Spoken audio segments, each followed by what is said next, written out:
La evolución del caballo es uno de los ejemplos más característicos de evolución de los mamíferos.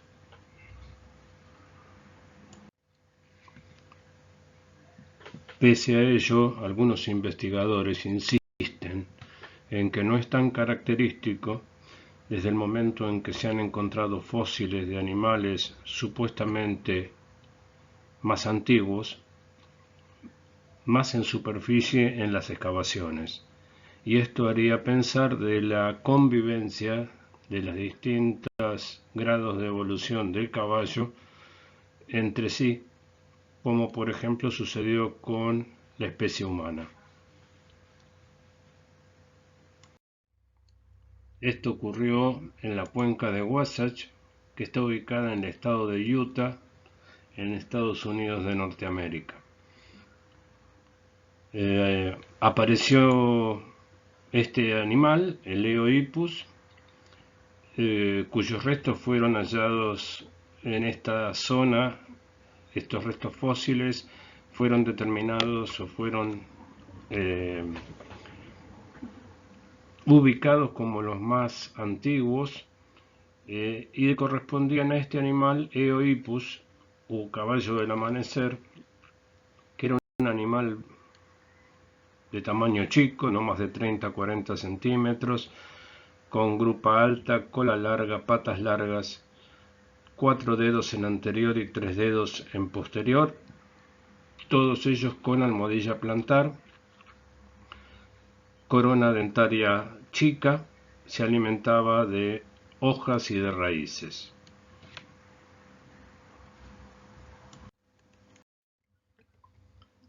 Desde su lugar de origen entonces, en la cuenca de Wasatch, el caballo primitivo comenzó a migrar hacia el sur, hacia América del Sur, siguiendo los distintos grados de evolución.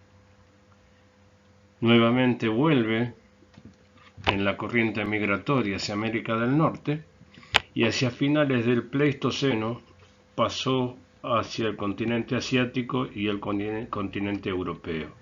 Sin embargo, hacia finales del Pleistoceno, este animal, el Equus, de alrededor de 1 millón de años de antigüedad, desapareció de América.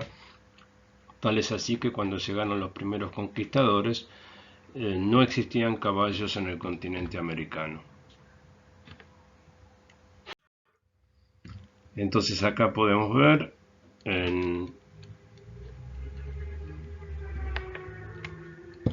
el origen del caballo, la migración hacia el sur, la vuelta en cuanto a la migración del Equus hacia América del Norte y el pasaje por el estrecho de Bering hacia Asia y después a Europa, con la diferenciación en los las distintas especies de Equus que se originaron en el transcurso del tiempo. Como habíamos dicho, hacia finales del Pleistoceno hubo una corriente migratoria desde Asia hacia América y desde América hacia Asia. Bisontes, osos, gatos y mamut pasaron de Asia a América, los perros, los camélidos y los caballos desde América a Asia. Como les había comentado, a través del estrecho de Bering, que es un área de separación entre el continente americano y el europeo que tiene aproximadamente 80 kilómetros de extensión. Las características, como habíamos hablado previamente, en cuanto a lo que es evolución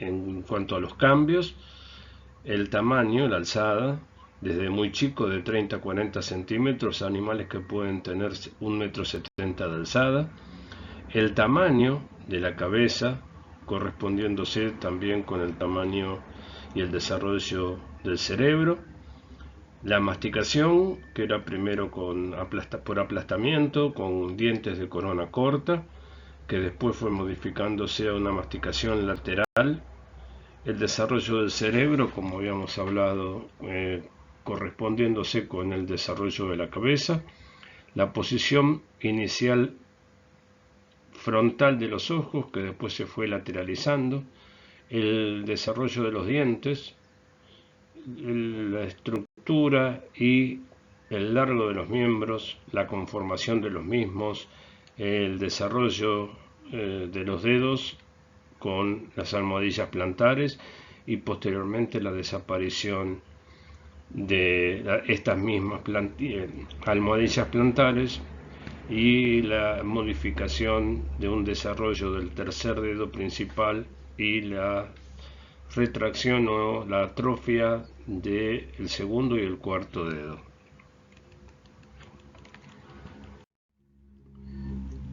Una de las características que hace pensar que el caballo tuvo un antecesor carnívoro es la presencia en este animal de los caninos. Y según algunos autores, este animal, este Penacodus primaevus, habría sido el antecesor carnívoro del Eohippus. Como ustedes pueden ver, comparando el tamaño de un gato con el tamaño del Eohippus, por un lado, se asemejan bastante en cuanto al tamaño. Por otro lado, los dibujos permiten imaginar, permiten determinar de alguna manera que había distintas variedades de Eohippus que se habían desarrollado en ese momento en América. A partir del Eohippus comienza a evolucionar, principalmente en cambios en la alzada, en el tamaño, en el desarrollo de la cabeza, en el desarrollo de los miembros.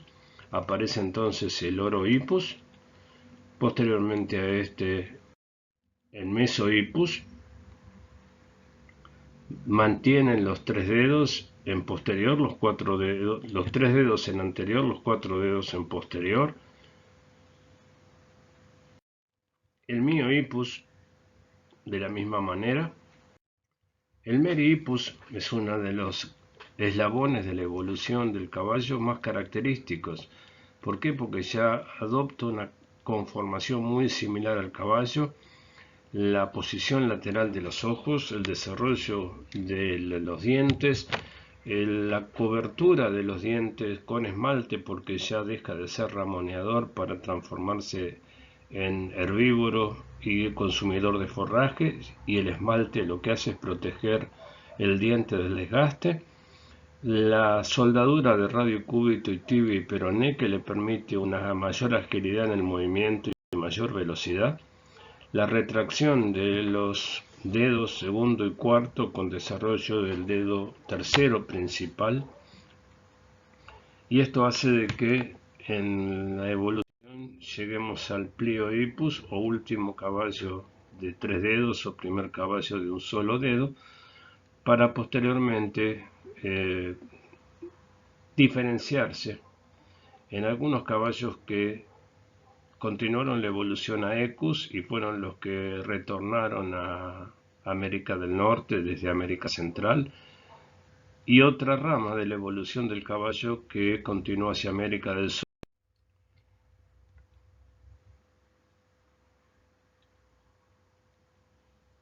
Se originó entonces el Hippidión como una rama diferencial en el desarrollo del Equus, solamente en América del Sur, y además se reconocieron y se describieron distintas variedades que, como les decía, fueron encontradas solamente en América: el Hippidión principale, el Hippidión saldiaci y el Hippidión de Villey.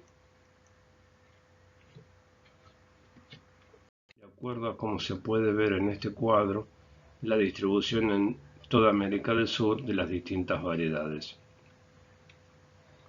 Y por otro lado, a la derecha, el diente de un Equus curvidens, según la definición del investigador Owen en 1840.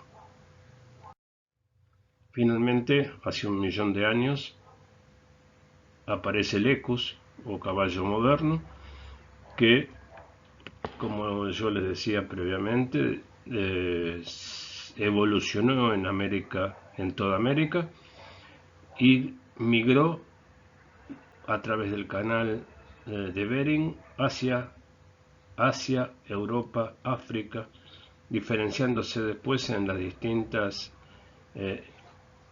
especies que son parientes del caballo.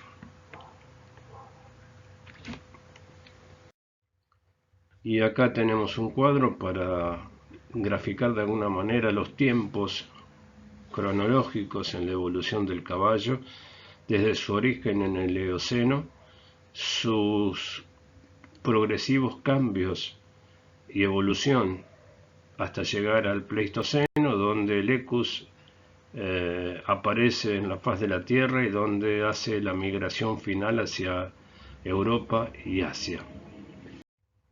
Y la modificación en el pie del caballo, desde los 4 y 3 dedos en anterior y posterior hasta el desarrollo del casco y un dedo principal que es el tercer dedo.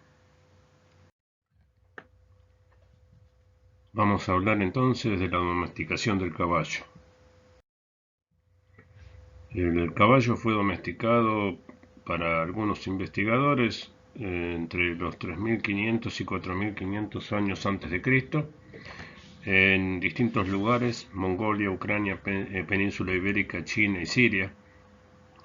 Hay bastante discrepancia, para algunos historiadores fue posterior a esta fecha, o sea, con mayor antigüedad. Y en cuanto a la doma, fue desarrollada tanto por pueblos indoiraníes y del Asia Central como por los pueblos europeos. Se habla de que existían dos técnicas de doma, una violenta y una sin violencia. La doma con violencia fue desarrollada principalmente en el Imperio Romano, y la doma sin violencia, el mejor ejemplo son los pueblos árabes con su relación con los caballos. En cuanto a lo que es el progreso o la evolución de la domesticación del caballo, en este caso esta especie es característica ya que por la introducción continua de animales salvajes se dieron origen a múltiples linajes en la genética del caballo doméstico, o sea que esto es lo que permitió que los animales se desarrollaran con una variedad muy grande de tipos de animales, y esto es lo que permitió a su vez desarrollar estos linajes adaptándose a distintos ecosistemas. En el norte y el centro de Europa el caballo doméstico no apareció hasta los 2000 años antes de Cristo, y en China el caballo doméstico aparece recién en el siglo XIII antes de Cristo. Muchos pueblos, sobre todo del Asia Central y del este de Europa, utilizaron el burro y el onagro para transporte y para silla, aún antes de que fuera comenzado a usar el caballo, que se creía que era una especie salvaje del burro. Los distintos usos, inclusive en la actualidad, obtener leche de yegua, el alimento, la carne, la carga, el transporte y la guerra. Algunos ejemplos que se ven, inclusive para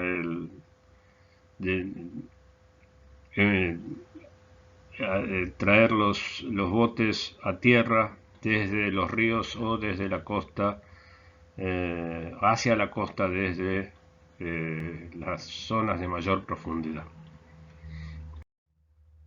El caballo en América.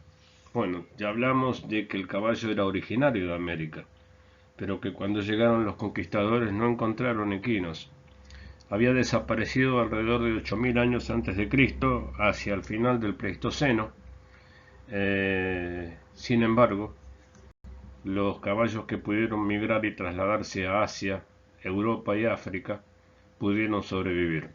Hay distintas teorías sobre la desaparición del caballo en América. Algunos hablan de insectos, de enfermedades, de falta de alimentos, y una de las que tiene mayor fundamento es la que las tribus indo-paleoindias son las que habrían causado la mayor destrucción de esta especie en el continente americano. Los caballos entonces vuelven a América en el segundo viaje de Colón en 1493, cuando éste llega a Santo Domingo. A partir de allí se difundieron a las Antillas, Jamaica, Cuba. Después pasan a Centroamérica, Panamá y Nicaragua, alrededor de 1514. Hernán Cortés fue uno de los conquistadores que tuvo mayor influencia en la introducción del caballo en el Imperio Azteca y en la mayor repercusión en las tribus, en los mayas, que quedaron sorprendidos de esta conjunción del caballo con el conquistador. Y Pizarro también introdujo el caballo en Perú alrededor de 1532. El caballo llegó al territorio argentino desde varias vías, desde el Alto Perú, desde el altiplano boliviano, desde el Golfo de Santa Catalina en Brasil, donde llegaron muchas de las especies domésticas que se difundieron al resto de América. Los caballos traídos por Pedro de Mendoza, cuando llegó al Río de la Plata para fundar por primera vez Buenos Aires. Estos fueron abandonados cuando Mendoza dejó Buenos Aires y se difundieron por todo el territorio argentino, siendo la base de los caballos criollos. Entonces encontramos al Equus caballus, o el caballo actual.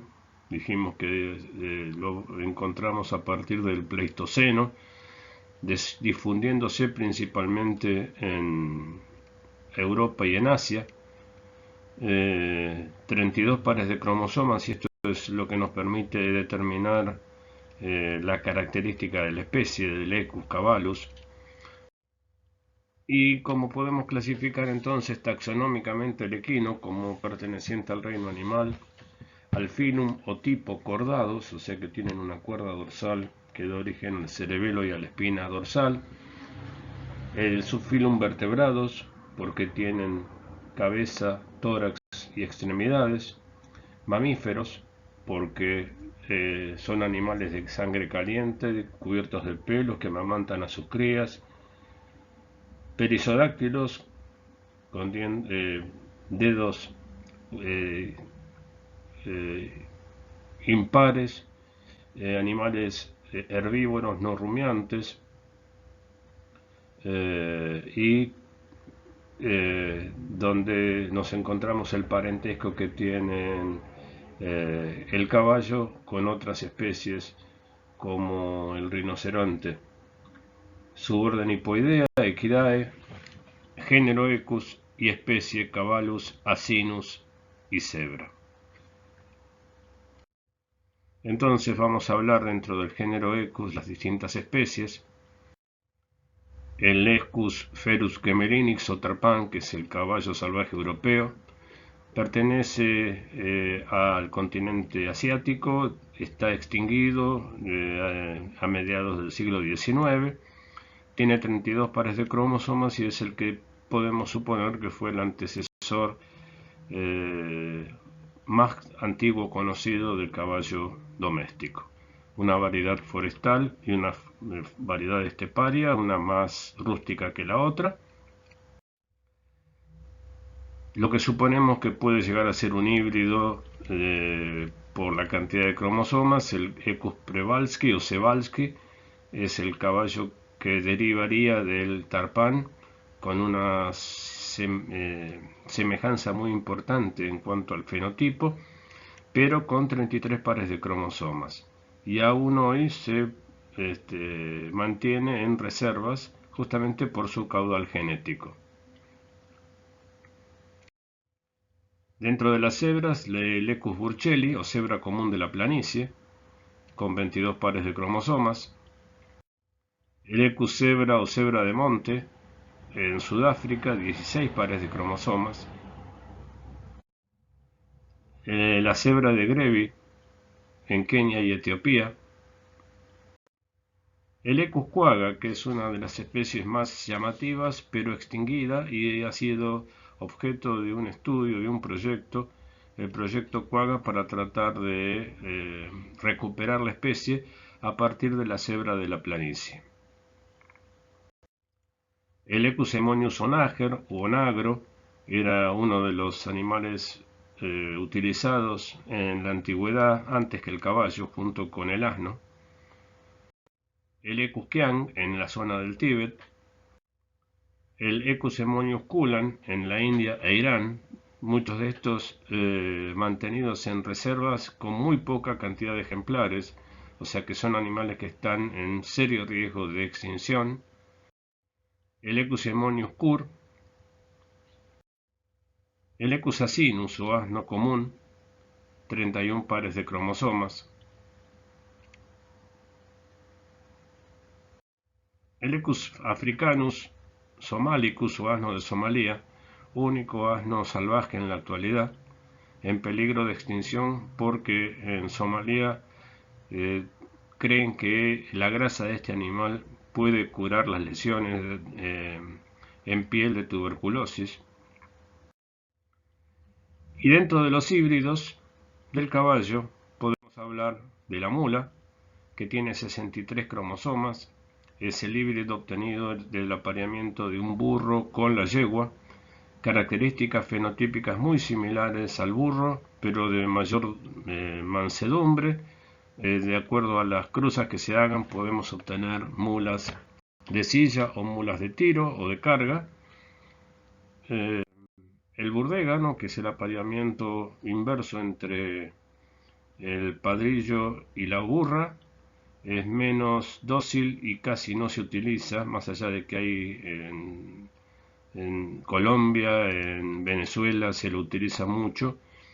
Son animales que no tienen las aptitudes para el uso en trabajo cotidiano, no son animales muy dóciles.